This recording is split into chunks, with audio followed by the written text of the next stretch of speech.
दोस्तों यह वीडियो बहुत ही इम्पोर्टेंट होने वाला है क्योंकि यह एक ऐसा प्रश्न है जिससे लगभग हर कोई एक बार ज़रूर गुजरता है।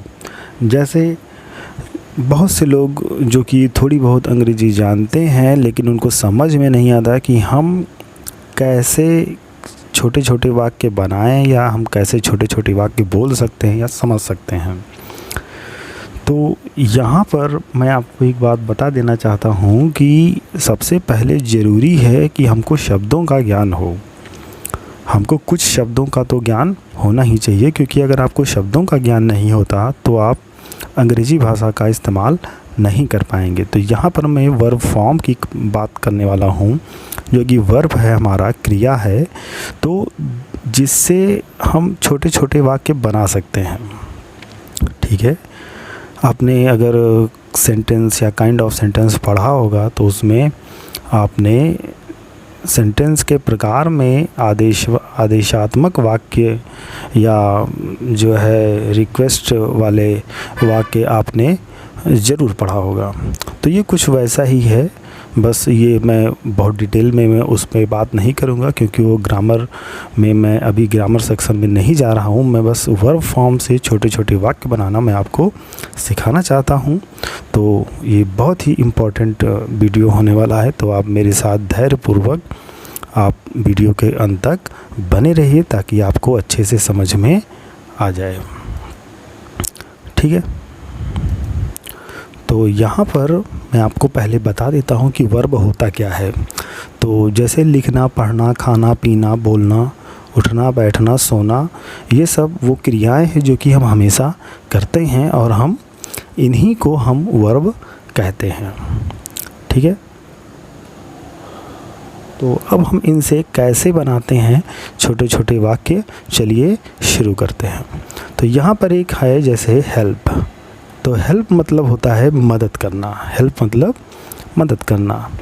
तो अब इससे हमको हेल्प से हमको सेंटेंस बनाना है, छोटा सा सेंटेंस बनाना है। तो हमने सेंटेंस बनाया हेल्प मी, यानी मेरी मदद करो। हेल्प मी मतलब मेरी मदद करो। ठीक है, हेल्प, अगर हम केवल हेल्प बोलते हैं हेल्प, तो हेल्प का मतलब हो जाएगा मदद, और मी तो मेरी। यहाँ पर ये ऑब्जेक्ट के रूप में है, ये ऑब्जेक्टिव केस है आई का। तो यहाँ पर ये माई वाला मेरा नहीं होगा, ये मी मतलब मेरी।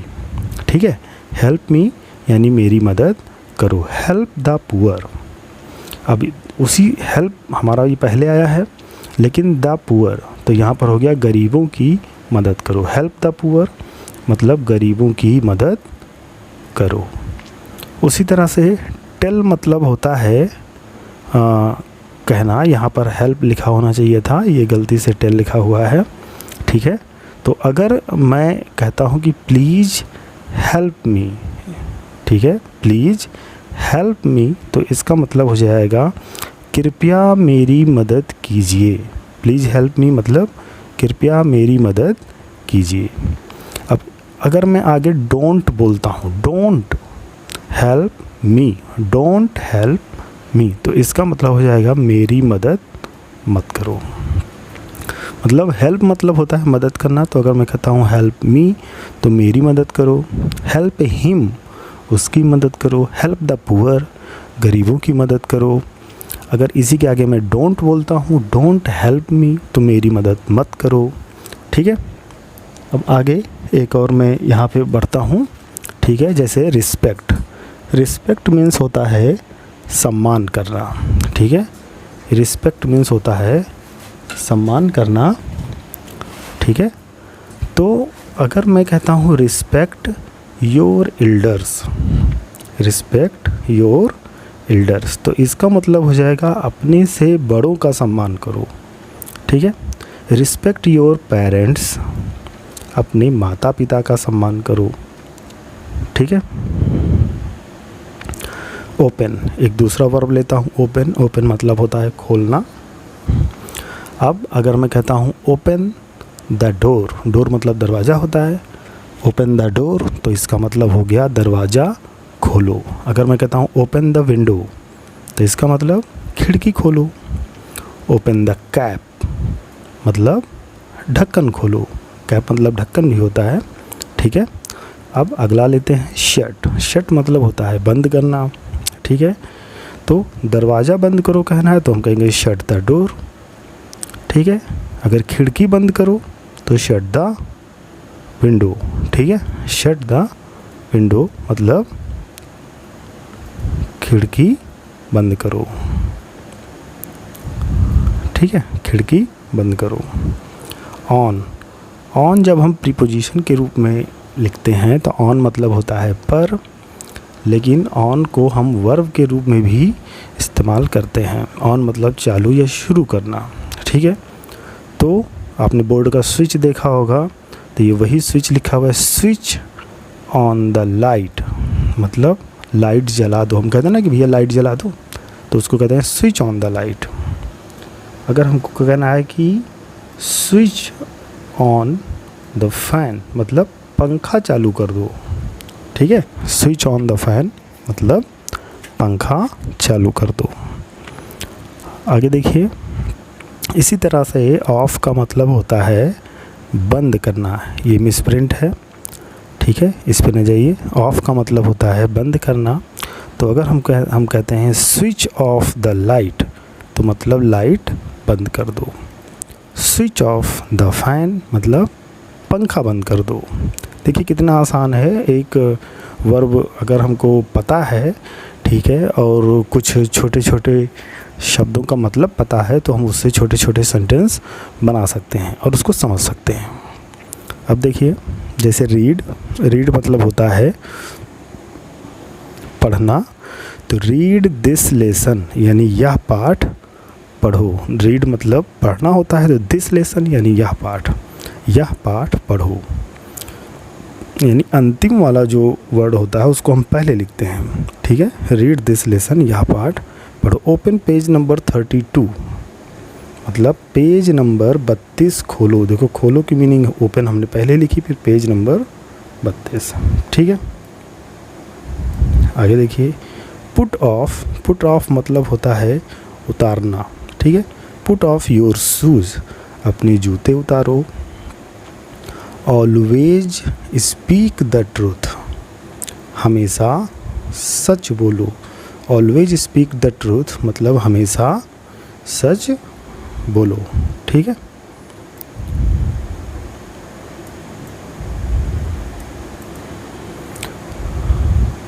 अब नेवर। नेवर मतलब होता है कभी नहीं, और टेल मतलब होता है बोलना, ठीक है। ये हमारा वर्ब जो है वो टेल है। नेवर टेल अ लाई कभी झूठ मत बोलना। नेवर टेल अ लाई कभी झूठ मत बोलना। नेवर हर्ट एनीवन कभी किसी को चोट मत पहुंचाना। Pay attention. पे अटेंशन मतलब ध्यान दो। पे अटेंशन ध्यान दो। अटेंशन मतलब होता है ध्यान, ठीक है। अटेंशन मतलब ध्यान। अब don't beat about the bush इधर उधर की बात मत करो। Work hard. वर्क मतलब कार्य करना होता है, हार्ड मतलब कड़ी, यानी कड़ी मेहनत करो। Complete your work. Complete verb है, कंप्लीट मतलब पूरा करना, योर वर्क अपना काम। कंप्लीट योर वर्क अपना काम पूरा करो। Don't shout. शाउट मतलब होता है चिल्लाना। डोंट शाउट मतलब चिल्लाओ मत। Don't laugh louder. लाफ मतलब हंसना होता है, ठीक है। अगर मैं कहता हूँ लाफ तो मतलब हंसो। डोंट लाफ मत हंसो। डोंट लाफ लाउडर यानी ज़्यादा ज़ोर से मत हंसो। Loud louder loudest. लाउड मतलब होता है ज़ोर से, ठीक है। ये एडवर्ब है। नेवर लाफ एट एनीवन यानी कभी किसी पर मत हंसना, यानी कभी किसी पर मत हंसना। Never underestimate your enemy अपने दुश्मन को कभी कम मत समझना, ठीक है। आगे don't fear. Don't fear. Fear मतलब डरना होता है। डोंट फियर डरो मत। डोंट डू दैट उसे मत करो। डू मतलब करना होता है, दैट माने वह, यानी उसे मत करो। आगे जब डोंट लग जाता है तो मतलब मत, नहीं, नकारात्मक वाक्य बनते हैं। और जहाँ पे नेवर हो वहाँ पे कभी नहीं बोलते हैं, ठीक है। जैसे यहाँ अपने दुश्मन को कभी कम मत समझना, तो यहाँ कहेंगे हम never underestimate your enemy. आगे देखिए, डोंट टच मी, मुझे मत छुओ। Don't come here again, again मतलब होता है दोबारा, कम हियर यानी यहाँ आना। तो डोंट कम हियर, यहाँ मत आओ, अगेन दोबारा यानी फिर यहाँ मत आना। प्लीज़ सिट बिसाइड मी, यहाँ पे वर्ब जो है सिट है, ठीक है। सिट मतलब बैठना, प्लीज़ यानी कृपया, प्लीज़ हमेशा आगे लिखते हैं, ठीक है। जैसे कृपया मेरे पास बैठिए, तो प्लीज़ सिट यानी कृपया बैठिए, बिसाइड मी यानी मेरे पास, बिसाइड मतलब पास होता है। प्लीज़ सिट बिसाइड मी यानी कृपया मेरे पास बैठिए। Please follow my advice, follow मतलब होता है अनुसरण करना, ये वर्ब है। माई एडवाइस यानी मेरी सलाह, कृपया मेरी सलाह माने। डोंट स्पिट हियर, स्पिट मतलब होता है थूकना, डोंट स्पिट हियर, हियर मतलब यहाँ, यहाँ मत थूको। Don't spit here and there, यहाँ वहाँ मत थूको, ठीक है। सिट हियर, सिट हियर यानी यहाँ बैठो। गो देयर, गो देयर मतलब वहाँ जाओ। कम हियर, यहाँ आओ। से समथिंग, कुछ कहो। से समथिंग, कुछ कहो। स्टे हियर, स्टे मतलब रुकना होता है, ठहरना होता है। हियर मतलब यहाँ, यहाँ रुको। कुक समथिंग, कुछ पकाओ, यहाँ गलत लिखा हुआ है, कुछ पकाओ। हैव ब्रेकफास्ट, ठीक है। हैव ब्रेकफास्ट यानी नाश्ता कर लो। कट इट, इसे काटो। इनटू पीसेस, छोटे छोटे टुकड़ों में, इसे छोटे छोटे टुकड़ों में काटो या इसके छोटे छोटे टुकड़े कर दो। स्लाइस द ऑनियन, प्याज काट दो। पील द पोटैटो, आलू छील दो। पील मतलब छिलना भी होता है, ठीक है, छिल के उतारना। तो उम्मीद करता हूँ कि ये वीडियो आपको पसंद आया होगा। वर्ब से छोटे छोटे सेंटेंस बनाना आप सीख गए होंगे। और अब मैं आपको बताने वाला हूँ कि कैसे किसी भी वर्ब से कैसे हम सेंटेंस बनाते हैं। तो उसका तरीका यही है कि पहले कोई भी वर्ड हो, कोई भी शब्द हो जो कि वर्ब है, आप उसका मतलब समझो और उसको जब आप बोलते हो तो वो एक आदेश के रूप में होता है, ठीक है। जैसे यहाँ पर जो हमारा एक वर्ड है रिस्पेक्ट, तो अगर मैं कहता हूँ रिस्पेक्ट हिम, तो इसका मतलब मैं कह रहा हूँ उसका सम्मान करो। रिस्पेक्ट योर एल्डर यानी अपने बड़ों का सम्मान करो। और अगर मैं प्लीज़ कह के कहता हूँ प्लीज़ रिस्पेक्ट योर एल्डर, तो कृपया अपने बड़ों का सम्मान करो। तब यहाँ आदेश नहीं होता है, मतलब मैंने आपको पहले बताया कि जो इंग्लिश वर्ड है ये मन के भाव से इसके वाक्य होते हैं, ठीक है। भाव से ये सारे सेंटेंस बनते हैं। रिस्पेक्ट योर पेरेंट्स यानी अपने माता पिता का सम्मान करो, ठीक है। तो कोई भी वर्ब है उससे आप इसी तरह से छोटे छोटे सेंटेंस बना सकते हैं। तो वर्ब फॉर्म आपके पास मिल ही जाएगा, ठीक है, मैं दे दूँगा। तो आप उससे भी छोटे छोटे सेंटेंस बनाओ और अभ्यास करो। मिलते हैं फिर अगले वीडियो में, तब तक के लिए धन्यवाद।